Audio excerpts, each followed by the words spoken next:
Bonjour à tous et bienvenue pour ce nouveau numéro de Bourse Focus, le magazine des produits et services proposés par Boursorama Banque. Et j'ai le plaisir de retrouver aujourd'hui sur le plateau David Olivier Azoulay, gérant allocataire chez Amundi. Bonjour David Olivier. Bonjour Laurent. Alors on se retrouve bien sûr pour faire ce point trimestriel sur le PEA profilé, une collaboration entre Boursorama Banque et Amundi. Il faut le dire David Olivier, on avait un petit peu peur en ce début d'année 2023, on se demandait ce qui allait nous arriver, et puis finalement, à l'heure de relever les compteurs, au bout de 6 mois, on se rend compte que la performance boursière est carrément au rendez-vous.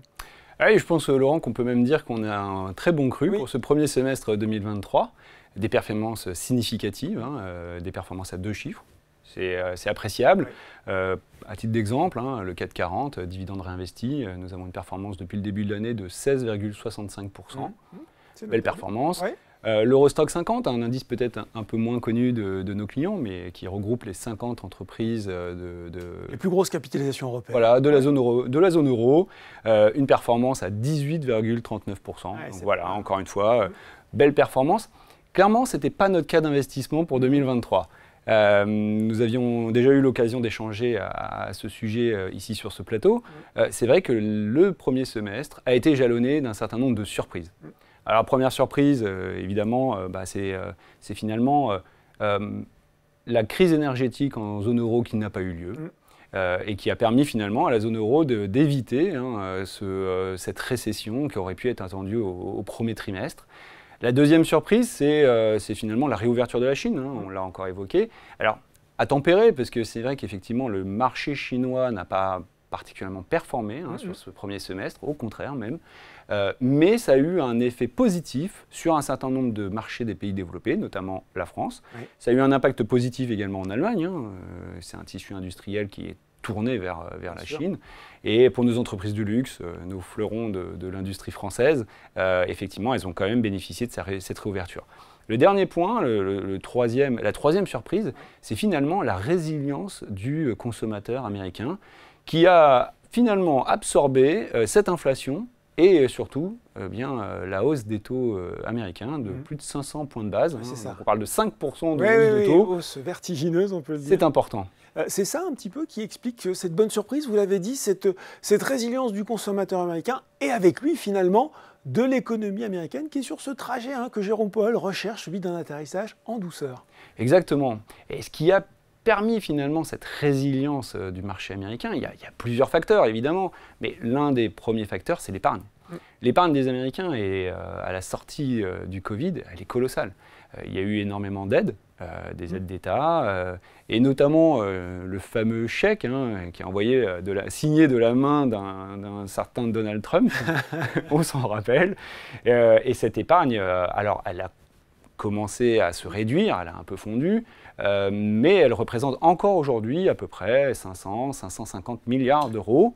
Elle devrait s'étioler, décroître d'ici à la fin 2023, mais elle est présente. Et si vous regardez un peu le détail du personal saving qui est rate, qui est ce taux d'épargne des consommateurs américains, eh bien, sur la milieu d'année 2022 et à aujourd'hui, il a eu tendance même à remonter.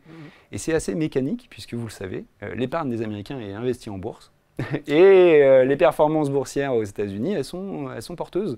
Donc finalement, ça a peut-être un peu décalé cet impact positif qui est celle de l'épargne. Il y a eu d'autres facteurs importants aux États-Unis qui ont eu une bonne tendance, qui ont bien tenu et qui ont permis à l'économie de résister. C'est finalement la crise des banques régionales américaines. A été relativement... On s'est fait peur, on s'en rappelle tous. J'étais là en avril pour le Bourse Focus. Le passage SVB et Signature Bank, on l'a vécu. Mais finalement, il n'y a pas eu de contagion. Elle a été relativement limitée, et ce qui a permis d'éviter cette fuite des dépôts des épargnants américains. Une crise de confiance d'une manière générale, ce qui aurait été une catastrophe pour cette zone économique. Donc finalement, une résilience du système bancaire, une épargne importante, qui résiste disponible, et on a aussi un autre facteur qui est l'immobilier. Alors, oui, il y a eu des baisses. On lit des choses inquiétantes quand même. Ouais, alors, il va falloir oui, expliquer un peu. Ce que j'essaye de tempérer, c'est de se dire que finalement, sur l'immobilier résidentiel, les choses sont plutôt bien tenues, ce qui permet aussi d'avoir cet effet richesse que les Américains ont besoin pour pouvoir consommer, hein, lorsqu'on sait qu'on a un bâti, un immobilier qui vaut de l'argent. Qui vaut de l'argent, on est peut-être plus à même de vouloir faire du crédit pour consommer. Donc ce wealth effect, hein, qu'on appelle, hein, en anglais, donc cet effet richesse, il a été positif quand même pour la consommation. Évidemment, sur le crédit commercial, l'immobilier commercial, c'est plus compliqué. Et là, la tendance, effectivement, est un peu plus négative. Globalement, en termes macroéconomiques, on sait que maintenant, on attendait hein, depuis le début de l'année 2023 une certaine récession aux États-Unis. Elle est décalée dans le temps, on l'attendait mi-2023, ça sera peut-être plutôt de 2024, mais cette récession, elle est là. Bon, alors, voilà, alors on avait bien commencé une récession qui a quand même, il faut dire, sur ce premier semestre, vous parliez des performances européennes, les indices américains, ils ont fait mieux que résister. Ce qu'on peut dire quand même, peut-être là aussi un petit bémol, avec une hausse trop concentrée sur finalement peu de valeur. Exactement.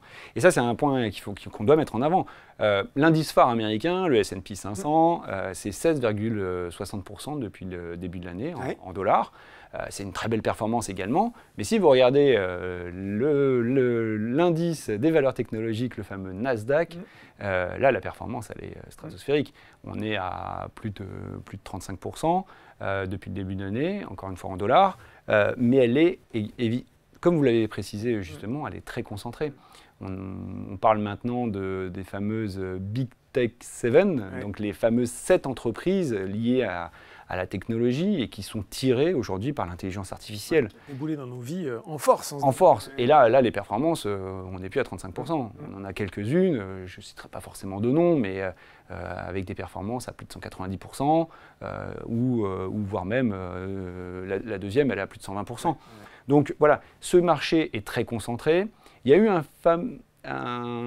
un effet qu'on a déjà évoqué en 2022, le fameux FOMO. Alors, Fear of missing out, la peur de manquer la hausse. Super anglais, Laurent.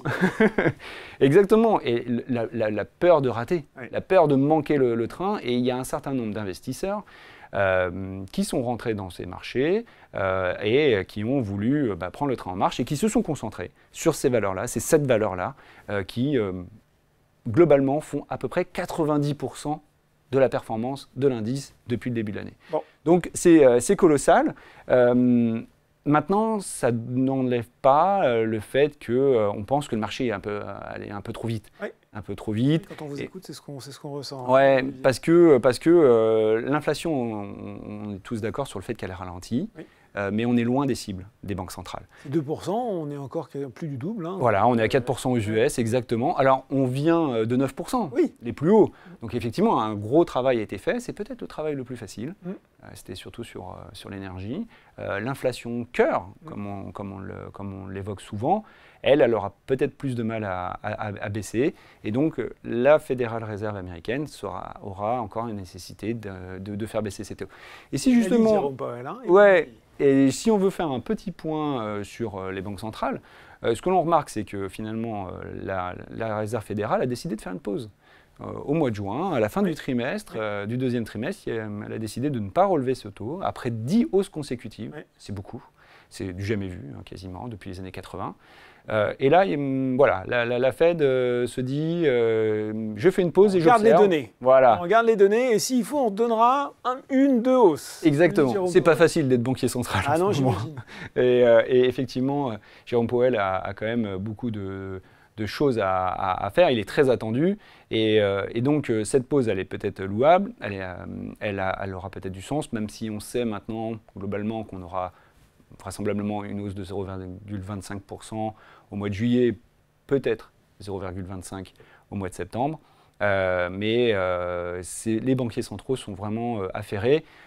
En Europe, nous, la Banque centrale, on est toujours dans un mécanisme de hausse de taux. On continue, on a commencé plus tard. Donc c'est normal aussi qu'aujourd'hui, on maintienne ces hausses. Justement, je sens une certaine prudence sur le contexte, sur les marchés américains. On voit finalement une récession différée mais qui est là, des niveaux de valorisation qui ont monté beaucoup, peut-être trop, sur certaines valeurs très concentrées. Est-ce que vous avez la même prudence en Europe, David Olivier ? Alors, effectivement, c'est important de voir ces points et peut-être que je rebondirai sur les arbitrages que j'ai pu réaliser dans les portefeuilles. Ça vous donnera aussi un peu la lecture que l'on peut avoir des marchés qui nous sont, comme vous le savez, transmises par un Mundi Institute. Ces vues de marché ont du sens. Et pourquoi finalement je parle autant des marchés américains Je pense que c'est ce que des gens se disent. Oh, mais ils nous parlent tout le temps des États-Unis, c'est pas possible. Alors, mais c'est bien écrit, un PEA profilé. Voilà. Alors attendez, on est en train de parler de la zone euro, on est investi sur un PEA et on parle des US et du monde. Vous le savez, l'offre que l'on propose aujourd'hui, c'est une offre qui est investie sur les PEA et on a fait le travail avec la collaboration et avec la possibilité d'avoir dans la gamme d'Amundi ETF un très large panel d'ETF, d'avoir une certaine diversification dans nos portefeuilles. Donc ce n'est pas le cas du PEA profilé offensif responsable, qui est lui investi 100% en zone euro. Par contre, le PEA profilé dynamique et équilibre ont, eux, une diversification internationale. Et cette diversification internationale, on a réalisé des arbitrages au cours du dernier trimestre. Et depuis, finalement, SVB, on a eu un créneau léger, fin, mais on a voulu renforcer un peu nos allocations, notamment en actions, à ce moment-là, pour profiter justement peut-être de cette légère baisse des marchés. Et on a favorisé le Japon, qui est une zone économique sur laquelle on avait pas mal d'indicateurs positifs. Et effectivement, il y a eu un boom du marché japonais. On a par contre voulu, en fin de ce trimestre, à la fin du deuxième trimestre, être plus prudent. Voilà, c'est mon discours aujourd'hui sur les actions américaines, parce qu'il y a eu beaucoup de concentration et cette hausse, elle est aussi peut-être à relativiser. Et donc sur l'Europe alors ? Plus positif, plus prudent aussi On a une vision plus neutre sur l'Europe. On n'est pas encore dans cette volonté de vouloir réinvestir. Cette prudence, elle est un peu générale. Elle ne se concentre pas que sur les US, elle est effectivement sur l'Europe, mais elle est d'une manière peut-être plus générale sur les actifs risqués. Nous, si je dois vous donner à grands traits nos vues de marché sur les marchés actions, aujourd'hui, notre prudence, elle se concentre sur... on préfère se concentrer peut-être sur les actifs de qualité. Alors, qu'est-ce qu'on entend par actifs de qualité ? Ce sont les entreprises qui sont peu endettées, qui ont des bilans solides et qui ont finalement des profits plutôt stables dans le temps. Dans ce contexte, on ne favorise pas forcément les valeurs cycliques, type matériaux de base ou l'énergie, qui sont très liés au cycle, mais on peut s'attendre peut-être sur la deuxième partie de l'année, sur le deuxième semestre, de retrouver des opportunités peut-être pour rentrer sur ces secteurs. Sur les marchés de taux, là, aujourd'hui, compte tenu de l'évolution des taux, les emprunts européens et surtout américains sont à des niveaux quand même satisfaisants. Il y a du rendement aujourd'hui qui est découvert. Donc on est devenu plus favorable sur cette classe d'actifs et on pense que c'est un bon vecteur de diversification dans les portefeuilles.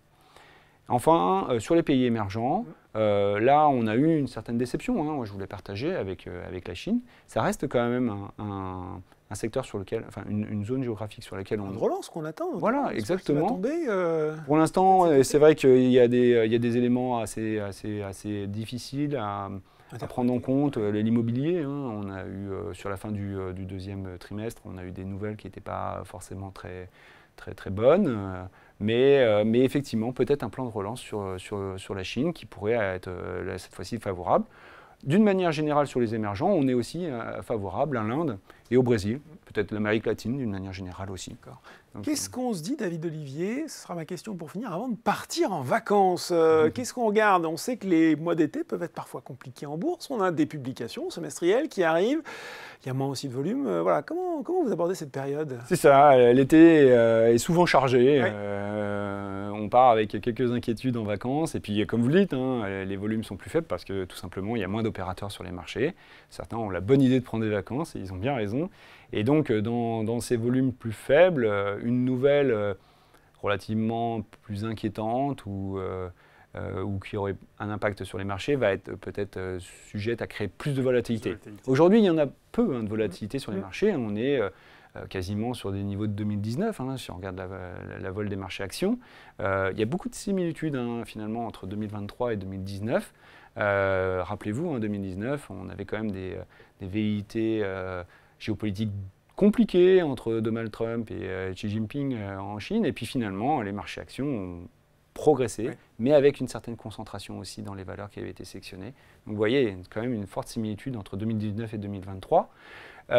Donc des volumes très faibles, des données qui vont être importantes. On attend l'indice de l'inflation US qui va être scruté par tous les opérateurs, qui arrivera début juillet. Et il y a également les discours des banques centrales, puisque, comme on l'a évoqué, les marchés ont quasiment acté les hausses, que ce soit côté Fed ou côté Banque Centrale Européenne. Bien évidemment, ce qui compte le plus, c'est le discours. C'est la vision, c'est qu'est-ce que le banquier central a envie de nous dire et de nous faire comprendre. Et ça va sûrement nécessiter quelques réajustements, réarbitrages dans les portefeuilles. Donc on va être attentif à ça. Maintenant, voilà, je veux quand même passer le message que notre hypothèse de base, c'est que la résilience de l'économie actuelle va s'affaiblir par la pression des hausses de taux. Et ça, c'est quelque chose qu'on marque aujourd'hui dans nos allocations. Donc voilà, prudence dans un marché incertain et on est donc globalement plus prudent sur les actifs risqués. Voilà, prudence dans un marché incertain. On va voir ce que nous réservent les prochains mois de toute façon, puisqu'on fera un point trimestriel en octobre avec vous, David Olivier. Merci beaucoup. Merci Laurent. Bourse au Focus, c'est fini pour aujourd'hui, mais on se retrouve très bientôt pour un nouveau numéro.